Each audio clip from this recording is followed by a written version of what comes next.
सभी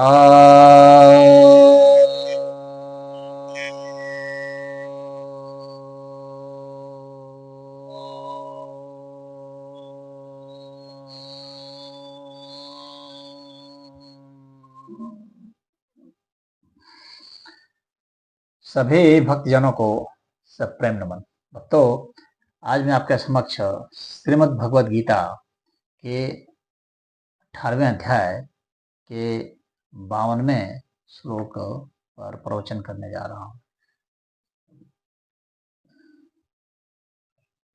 यह श्री भगवान उवाच, अर्थात श्री भगवान कहते हैं, विभक्त सेवी लघवासी यत वाक्काय मानसः ध्यान योग परो नित्यं वैराग्यम समुपास्त्रितः। विभक्त सेवी लघवासी यानी विभक्त सेवी अर्थात जो एकांत का सेवन करता है, जो अकेले ही रहना पसंद करता है, वह विभक्त सेवी। इसका अर्थ यह नहीं है कि वह भीड़ में नहीं जाएगा या भीड़ में डिस्टर्ब हो जाता है, ऐसा नहीं।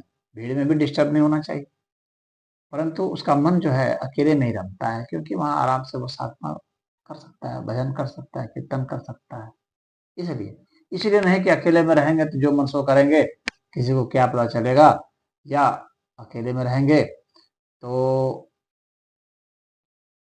हम जो है सुखपूर्वक सोएंगे, जो मन सो खाएंगे, जो मन सो पिएंगे, इस टाइप से, यानी स्वच्छंद आचरण करने के लिए अकेले में रहेंगे। तो ऐसा नहीं, अकेले में रहेंगे साधना के लिए, तप के लिए, स्वाध्याय के लिए, ईश्वर प्रणिधान के लिए, ईश्वर की आराधना में रहेंगे, भजन गा रहे हैं, कीर्तन गा रहे हैं, अकेले में कोई डिस्टर्बेंस नहीं है, उसके लिए अकेले में रहेंगे। तो वह है विभक्त सेवी। और संसार में कोई बहुत अच्छा आकर्षण रहेगा नहीं, लेकिन कभी जरूरत पड़ी तो संसार में भी गए, संसार से भी कहीं हल्ला गुल्ला हो रहा है, भीड़ भक्कड़ है, वहां भी आराम से वह रह सकता है, वहां भी साधन कर सकता है। वह ऐसी बात नहीं कि नहीं कर सकता। तो यानी उससे कोई उसको बहुत ऐसा नहीं है कि उसे कोई द्रोह है वह जहाँ पर लोग रहते हैं आबादी में, लेकिन उसका मन जो है वहां रमता है एकांत में। ये भगवान कहते हैं, जो अच्छे योगी होते हैं उनका एकांत में ही उनका मन रमता है। तो विभक्त सेवी लघवासी, लघवासी अर्थात इस तरह से वह जो भोजन करता है वो काफी लघु होता है। आयुर्वेद में लघु शब्द का बहुत प्रयोग होता है। लघु यानी छोटा, सूक्ष्म, उसको लघु कहते हैं। तो जो छोटा भोजन करता है, सूक्ष्म भोजन करता है, यानी कम खाता है मात्रा में, गुण में वह जो है सूक्ष्म लेता है, अर्थात सात्विक भोजन करता है। सात्विक भोजन करना को भी लघु कहा गया, यानी लघु में ये सब आ जाएगा। सात्विक भोजन करना, थोड़ा भोजन करना, और पुण्य के द्वारा उपार्जित, या नहीं कहीं से भी लिया नहीं, पुण्य से उपार्जित, अपने परिश्रम से उपार्जित और शुभ तरीके से उपार्जित, उस तरह का भोजन, यानी वह भोजन पवित्र भी होना चाहिए। उसको प्राप्त करना पवित्र हो, साफ सुथरा हो, ताजा हो, ये सब लघु में आता है। साफ सुथरा हो, ताजा हो, पुण्य कर्मों के द्वारा प्राप्त किया गया हो, यानी कि चोरी चकारी करके जो प्राप्त किया गया हो, नहीं, लूट खसोट करके किसी को कष्ट देके किया गया हो, वो नहीं। और वह जो है इस तरह से, यानी मिताहारी जो होते हैं, कम खाने वाले जो हैं, शुद्ध खाने वाले, साफ सुथरा खाने वाले, ताजा खाने वाले, और सात्विक भोजन लेने वाले, और काफी जो पूर्ण तरीके से जो प्राप्त किया गया उसको लेने वाले। हित, मित और मेध्य, ये तीन प्रकार के बताए गए हैं, हित, मित और मेध्य। हित अर्थात जिसमें सबका हित छुपा हो, यानी हम भोजन कर रहे हैं तो ऐसा नहीं है कि हम भोजन करेंगे तो उसको हमारे शरीर के अनुकूल भी होना चाहिए। वह हित का मतलब यह हो गया, और दूसरा का मतलब यह भी हो गया कि इस भोजन को लेने से दूसरे का हित होना चाहिए, अन्यों का भी हित होना चाहिए। यानी हम भोजन लेंगे किस लिए? हम भोजन इसलिए लेंगे ताकि दूसरों के कल्याणकारी कर्म कर सके, हम इसलिए नहीं लेंगे भोजन के हम भोजन किए और जाकर दूसरे को पीटेंगे, गाली देंगे या किसी का हड़पेंगे, किसी को सताएंगे, इसलिए नहीं, हित के लिए, अपने हित के लिए, शरीर के हित के लिए और समाज के हित के लिए भी। तो हित के लिए मित मतलब अल्प लेंगे। अल्प क्यों लेंगे? ज्यादा भोजन लेने वाले को ही कैंसर होता है, सदैव जान लीजिए। सारा रोग ज्यादा भोजन लेने वालों को होता है। जितना ज्यादा खाएंगे पेट बढ़ जाएगा, ब्लड प्रेशर की परेशानी हो जाएगी, डायबिटीज हो जाएगा, गैस की समस्या होगी, पित्त बनेगा, दिमाग भनना आएगा। तो जो ज्यादा भोजन लेते हैं उनको तमाम तरह के रोग हो जाते हैं।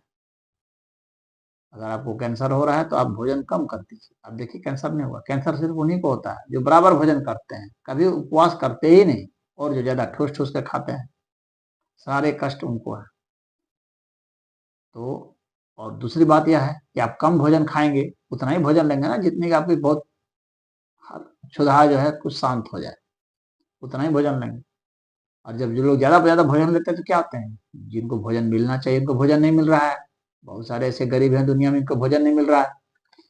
अगर ऐसे लोग जिनको कि भोजन बहुत है, अगर वे कम खाएंगे तो बचा हुआ भोजन तो उन गरीबों को मिल जाता है। तो यह भी ध्यान दिमाग में रखना चाहिए, ये जो है ये सामाजिकता रखनी चाहिए कि अगर मैं भोजन कम लूंगा तो भोजन जो बचेगा वो अन्य को प्राप्त होगा, जो जरूरतमंद है। तो यह जो है लघवासी है। विभक्त सेवी लघवासी यत वाक कायमांशः। तो यानी हम शरीर से, वाक वाणी से, काय मतलब शरीर से, मानसः मतलब मन से, तो शरीर से, वाणी से और मन से, इन तीनों पर जो है आपका नियंत्रण होना चाहिए। वे मतलब का शरीर को कष्ट न दें और शरीर को बहुत आराम भी न दें, साधन में लगाए रखें। बिना मतलब का वृथा मत बोलें, वृथा मत घूमें, बे मतलब की यात्रा नहीं करें। हाँ, वाणी से किसी को कष्ट ना, आप शब्द ना बोलें, व्यंग वाणी ना बोलें। यह जो है वाणी का तप है, भगवान ने और भी जगह बताया है। तो यह, और मन से भी मन को संयत करें और राग द्वेष कामनाओं में इसको न उलझाएं। ये यतवा काय मानसः है। ध्यान योग परो नित्यम, और नित्य ही ध्यान योग के परायण हो जाए। यानी जिस वक्त कोई एक समय भी चुन लें जिसमें ध्यान करें, और बाकी जो भी काम करते हैं उसमें ध्यान लगाएं। यानी वह काम ही आपके लिए ध्यान हो जाए, जो वाणी बोले वही आपके लिए सुमिरन हो जाए, नाम स्मरण हो जाए। यानी लगातार जितने समय आप जागृत हैं तो आप जो कर रहे हैं वह पूजा हो जाए, वह सेवा हो जाए। ऐसी स्थिति को ही ध्यान वास्तव में कहा जाता है। तो तब जाकर के ध्यान योग हो जाएगा। योग अर्थात परमात्मा से किस तरह से आप मिले ही हुए हैं ये आपको पता लग जाए, सहज समाधि हो जाएगी। ध्यान योग परो नित्यम वैराग्यम समुपाश्रिता, वैराग्य के आश्रित होकर, राग के नहीं, वैराग्य, वैराग्य के आश्रित हो जाना। हर व्यक्ति कहीं ना कहीं किसी न किसी चीज के आश्रित होता है। तो वैराग्य के आश्रित कौन होता है? जैसे संसारी लोग धन के प्रति आश्रित होते हैं, या किसी व्यक्ति के प्रति आश्रित होते हैं, या किसी वस्तु के प्रति आश्रित होते हैं, उसी तरह से साधक जो होते हैं वह क्या होता है, वैराग्य के प्रति आश्रित होता है। किसी के प्रति कोई राग नहीं है, परमात्मा में आश्रित है वो। तो किसी प्रकार के लालच, लोक या परलोक, किसी प्रकार के लालच में, किसी प्रकार के मोह में वह नहीं रहता, उसके आश्रित नहीं रहता। एक ईश्वर छोड़ करके वो कहीं आश्रित नहीं रहता। तो वो वैराग्य के आश्रित होता है, न राग न द्वेष, उस स्थिति में रहता है, उसी को वैराग्य कहते हैं।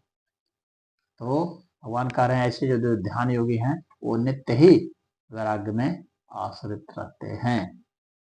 तो यहाँ पर भगवान ने कुछ साधना की बात बताई है, उस सिद्धांत की बात बताई है। तो मुझे उम्मीद है आपको यह भगवान के द्वारा अच्छा संदेश लगा होगा, इसको जीवन में कुछ उतारेंगे। हरि ओम।